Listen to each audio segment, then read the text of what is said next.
Hello friends, कैसे हैं आप सभी। आशा करता हूँ आप अच्छे होंगे। तो पिछली वीडियो में हमने पढ़ा था अर्थमेटिक प्रोग्रेशन, जो कि क्लास 10 तक हम पढ़ रहे थे। उसमें पिछली वीडियो में हमने पढ़ा था कि अर्थमेटिक प्रोग्रेशन जो समांतर श्रेणी होता है उसका हमने योगफल निकालना सीखा था, ठीक है। और फार्मूला कहाँ से आया है ये भी हमने ड्राइव करके आपको बताया था। और आज हम बात करेंगे कि जो समांतर श्रेणी होता है उसमें मध्य पद कैसे निकालते हैं। तो मध्य पद हम जानते हैं किसी भी समांतर श्रेणी में जो परिमित समांतर श्रेणी होता है उसी का हम मध्य पद निकाल सकते हैं, ठीक है। हमने बोला परिमित समांतर श्रेणी हो उसी का हम मध्य पद निकाल सकते हैं। परिमित मतलब होता है क्या, उसमें फाइनाइट नंबर हो, यानी कि जैसे मध्य पद जो होगा वो परिमित समांतर श्रेणी का हम मध्य पद ज्ञात करेंगे। तो परिमित समांतर श्रेणी में जैसे अब मान लें कि 2, 4, 6 इस तरह करते करते और मान लीजिए आ गया 28, ठीक है। या इस तरह 3, 5 इस तरह करते करते करते आ गया 19, ठीक है। इस तरह जो भी संख्याएं होंगी उसे क्या बोलते हैं, परिमित समांतर श्रेणी। इसको जो करते हैं, इसका समांतर श्रेणी का मध्य पद ज्ञात करने के लिए एक फार्मूला होता है। मध्य पद कैसे ज्ञात करते हैं, मध्य पद यदि फर्स्ट कंडीशन में क्या होगा, यदि इसमें n वां पद यानी कि n पदों की संख्या जो होगी, n पदों की संख्या वो क्या हो, फर्स्ट कंडीशन की सम हो तो क्या हो, यानी कि जो n पद होगा, n का मान जो होगा वो यदि सम संख्या है तो उसका मध्य पद क्या होगा, n/2वां पद होगा तथा n/2 + 1वां पद होगा। बात समझ आ रही है। हमारे कहने का मतलब है यदि जो परिमित जो समांतर श्रेणी है उसमें क्या हो, उसकी जो संख्या हो यानी कि पदों की संख्या हो, उसमें यदि n पद हो यानी कि n पद कहने का मतलब है कि उसमें पदों की संख्या क्या हो, n हो, और n क्या हो, सम हो, तो उसमें जो समांतर यानी कि उसका मध्य पद होगा वो क्या होगा, n/2वां पद होगा या n तथा n/2 + 1वां पद होगा, ठीक है। यदि वह n क्या हो, विषम संख्या हो, जैसे n का मान 9 हो, 11 हो, 15 हो, 17 हो, तब यानी कि वो विषम संख्या कहलाता है। तो n यदि विषम हो तो उसमें n + 1/2वां पद होगा जो उसका मध्य पद होगा। क्या होगा, उसका मध्य पद होगा। तो ये रही फार्मूले की बात। तो हम चलिए अब इसको ड्राइव करके दिखाते हैं। जैसे बोला ये फर्स्ट क्वेश्चन हमारा 2, 4, 6, 28, इसमें हम n पद ज्ञात करेंगे, ठीक है। हमें यहाँ से हमें पता चल रहा है कि a = कितना है, 2 है। डिफरेंस यानी कि सर्वांतर निकालेंगे, कैसे निकालेंगे, 4 - 2 = 2, और l अंतिम पद दिया कितना, 28। तो l हमने फार्मूला पढ़ाया था a + n - 1 × d। यहाँ से हम n की वैल्यू निकाल लेंगे। l की वैल्यू क्या दिया है, 28, a की वैल्यू 2 प्लस n की वैल्यू नहीं पता है और d की वैल्यू कितनी है, 2। 28 में 2 आएगा 26, और इधर गुणा में 2 इधर आएगा, क्या हो जाएगा, 2n - 1, ठीक है। कितना हो जाएगा, 13 बार हो जाएगा, और n - 1 = 13, तो n = कितना हो जाएगा, 13 × 1 = 14। तो देखिए जो 14 आ रहा है हमारा, वो 14 क्या आ रहा है, सम संख्या आ रहा है। तो इसका जो मध्य पद होगा, जो इसका मध्य पद होगा वो क्या होगा, मध्य पद n/2वां होगा, n/2वां तथा n/2 + 1वां पद होगा, यही ना होगा। तो n/2 मतलब क्या है, 14/2 यानी कि 7वां पद, और n/2 + यानी कि 8वां पद, ठीक है। तो इस तरह हम जानते हैं कि 7वां और 8वां पद इसका क्या होगा, मध्य पद होगा। लेकिन 7वां और 8वां पद है कौन सा, यह ज्ञात करने के लिए हम क्या करेंगे, आप जानते हैं फार्मूला क्या होता है, T7 निकालेंगे, यानी कि a + n - 1 × d। a हमें पता है 2, प्लस 7वां पद हमें ज्ञात करना है, तो 7 - 1 × d क्या है, 2 है। तो 2 आसानी में से 6 6 दूनी 12 प्लस 12, 12 2 14, 14 जो हमारा होगा वह 7वां पद होगा। इसी प्रकार 8वां के यहाँ ज्ञात कर लेंगे तो कितना हो जाएगा, T8 = कितना होगा, a + 7d।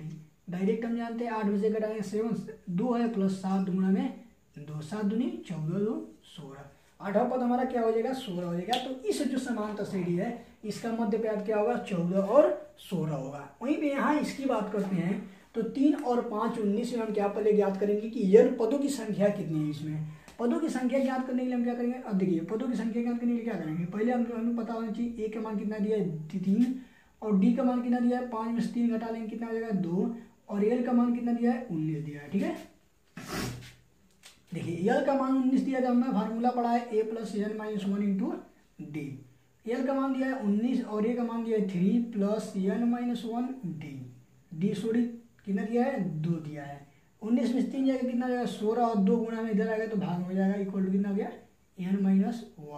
2 8 16 इसका भी 8 आ रहा है n-1 ठीक है। और n-1 n का वैल्यू कितना हो जाएगा -1 जाएगा प्लस 8 प्लस 1 हो जाएगा 8 1 9 हो जाएगा ठीक है। इसकी वैल्यू जो आ रही है n की वैल्यू वो कितनी आ रही है 9 आ रही है। और 9 क्या है एक विषम संख्या है तो इसका जो मध्य पद होगा वह इसका जो मध्य पद होगा n बाई विषम संख्या होगी उसका क्या होगा n+1/2 पद होगा n+1/2 पद होगा।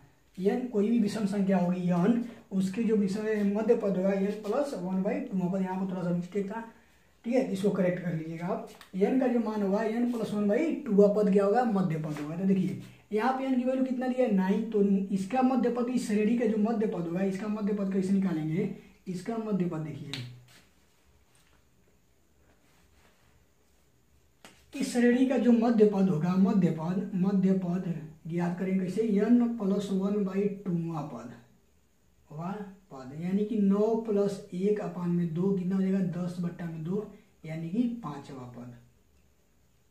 इस श्रेणी का 5वां पद क्या होगा इस श्रेणी का मध्य पद कहलाएगा। बट 5वां पद है कैसे कौन सा तो 5वां पद हम ज्ञात कर लेंगे जानते हैं फार्मूला d5 = कितना हो जाएगा a+4d ठीक है। एक कम करके लिखते हैं n-1 इनके 5 में से क्या आएगा तो a = कितना दिया 3 + 4 × d का मान कितना दिया है 2 दिया है 4 दूनी 8 3 11 जो होगा इसका मध्य पद कहलाएगा और इसको हम फार्मूले से निकाल सकते हैं। नेक्स्ट टॉपिक जो आ रही है उसको हम कहते हैं समांतर माध्य। चलिए तो नेक्स्ट हमारा टॉपिक जो आता है वो क्या कहलाता है समांतर माध्य। समांतर माध्य क्या होता है इसको चलिए हम सीखते हैं। समांतर माध्य इसको इंग्लिश में बोलते हैं अर्थमेटिक मीन। क्या बोलते हैं अरिथमेटिक मीन ठीक है। समांतर माध्य क्या कहलाता है यदि कोई भी जैसे कि एग्जांपल समझते हैं कि कोई भी 3 संख्याएं जो कि समांतर श्रेणी में हो ठीक है कोई भी 3 संख्याएं हो वो समांतर श्रेणी में हो तो उसमें जो बीच वाला पद होगा वह शेष दो संख्याएं होंगी उनकी योगफल का आधा होगा। हमने क्या बोला कोई भी समांतर श्रेणी में 3 संख्याएं हो जैसे मानते हैं यदि 3 संख्या क्या हो a हो b हो और c हो या क्या हो 3 संख्या क्या हो समांतर श्रेणी में हो तो जो बीच वाला पार्ट होगा इस 2 संख्याओं के योगफल का आधा का समांतर माध्य कहलाता है। b वाला जो संख्या होगा a + c का आधा होगा इसी को बोलते हैं समांतर माध्य। b को क्या बोलते हैं समांतर माध्य बोलते हैं। यानी कि इसका डिफिनीशन क्या हो जाएगा यदि कोई भी संख्या यदि कोई 3 संख्या यदि समांतर श्रेणी में दिया हो तो उसमें बीच वाला संख्या शेष 2 संख्याओं के योगफल का आधा क्या कहलाता है समांतर माध्य कहलाता है। ये बात क्लियर है। अब चलिए एक एग्जांपल समझते हैं। जैसे मानते हैं कि 2 और 8 और 14 दिया हो ठीक है।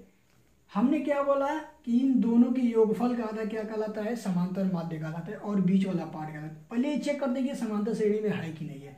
समांतर श्रेणी में चेक करने के लिए क्या करते हैं इसको घटाएंगे तो जो मान आएगा ये भी उसको घटाएंगे तो वही मान आना चाहिए। मतलब क्या इसका समांतर सेम होना चाहिए। 8 में से 2 घटाएंगे कितना हो जाएगा 6 और 14 में से 8 घटाएंगे कितना हो जाएगा 6 हो जाएगा। मतलब यह समांतर श्रेणी में है। तो अब देखते हैं 8 = 14 + 2 = 2 कितना हो जाएगा 16/2 और 8 हो जाएगा। तो क्या है LHS क्या है RHS से बराबर है। मतलब क्या कि यह हमारा जो समांतर माध्य जो कह रहा है यह बात सही कह रहा है। अब बात करते हैं यहाँ पर तो रही 3 संख्याएं थी तो हमने फटाक से ज्ञात कर लिया। अब बात करते हैं यदि कोई 2 संख्या दे दिया हो उसमें बोले कि n मध्य पद ज्ञात कीजिए यानी कि n मध्य पद ज्ञात कीजिए। तो चलिए हम आपको सिखाते हैं। यदि बोले कि एक क्या हो समांतर श्रेणी है और b है इसके बीच में हमें क्या करना है n मध्य पद ज्ञात करना है n समांतर माध्य ज्ञात करना है ठीक है। n समांतर माध्य ज्ञात करना है। यही हमें ज्ञात करना है कि a और b जो संख्या दिया हो इसके बीच में n समांतर माध्य हमें ज्ञात करना है। तो चलिए हम सीखते हैं। ए के बीच में मानते हैं कि A1, A2, A3 इस तरह करके n समांतर माध्य होंगे, n पद होंगे, ठीक है। अब बात करते हैं यदि हम इसमें पूछे कि A और B को कुल को मिलाकर इसमें कुल कितने पद हैं। आपका जवाब देना चाहिए और कमेंट में आना चाहिए, ठीक है। यदि इसमें हम कुल पद की बात करें तो कुल पद कितने होंगे, A1, A2, A3, ये तो कुल हमारा n पद ही है, ठीक है। और A क्या और A क्या कितना हो गया 2, तो इसमें कुल पद कितने हो जाएंगे, कुल पद कितने हो जाएंगे n+2 हो जाएगा। बात समझ में आ रही है। और हमारा प्रथम पद जो है यानी कि A का जो मान दिया है वो A है हमारा, ठीक है।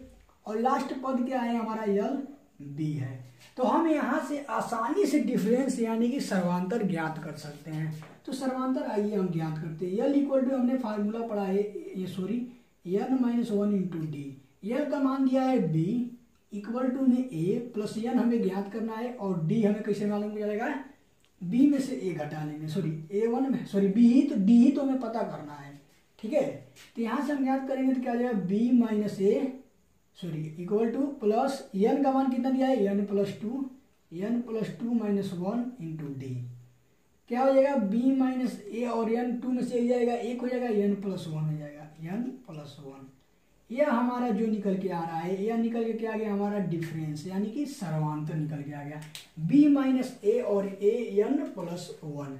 अब आसानी से हम क्या करेंगे, मध्य पद ज्ञात कर सकते हैं। मध्य पद हमारा क्या है A1, A2, A3 इस तरह हमारा मध्य पद है। तो A1 निकालेंगे तो क्या हो जाएगा A+D, A2 निकालेंगे क्या हो जाएगा A+2D, A3 निकालेंगे क्या हो जाएगा A+3D। इस तरह हम करके जितना मध्य पद वो पूछ सकता है उतना हम मध्य पद निकाल सकते हैं, क्योंकि हमने तो तरीका बता दिया। कैसे निकालेंगे, A हमारा क्या हो जाएगा A है प्लस D हमारा क्या है B minus A upon n+1। दूसरा क्या है A है प्लस 2D, तो 2 से गुणा कर देंगे इसमें B माइनस A अपान में n+1। इस तरह ये जितना क्वेश्चन बोल दे, जितना बोल दे बस हटा दे निकाल देना है। चलिए एक एग्जांपल से आपको करेक्ट करा देते हैं। देखिए हमें क्वेश्चन में क्या बोला गया है कि 3 और 19 के बीच 4 समांतर माध्य ज्ञात करना। देखिए फार्मूला सीखना अलग बात है और उसको क्वेश्चन में अप्लाई करना दूसरी बात है। तो हम क्या करेंगे, क्वेश्चन में अप्लाई करना सीखना बहुत जरूरी है। तो चलिए हम क्वेश्चन को सॉल्व करते हैं।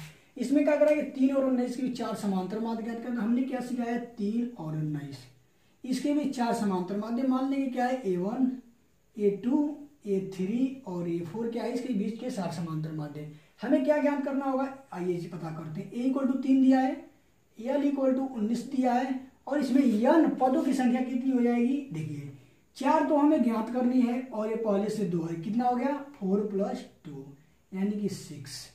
समझ में आ रही बात। अब देखिए हमें ज्ञात कर सकते हैं D का मान L equal to A plus n-1 into D. देखिए फार्मूला बार बार है, इस फार्मूला को आप देखिए L इक्वल टू कितना है हमारा 19 है और A equal to 3 plus n का मान कितना है 6 है, 6 - 1 D हमें पता करना है। 19 इधर आएगा -3, 6 में से 5D, तो 19 में से 3 जाएगा कितना हो जाएगा 16 हो जाएगा और 16/5 इसका जो होगा सर्वांतर हो जाएगा कितना 16/5। अब हम आसानी से ज्ञात, चलिए तो हम क्या करते हैं, अब आसानी से हम ज्ञात कर सकते हैं इसके बीच के चारों समांतर माध्य आसानी से ज्ञात कर सकते हैं।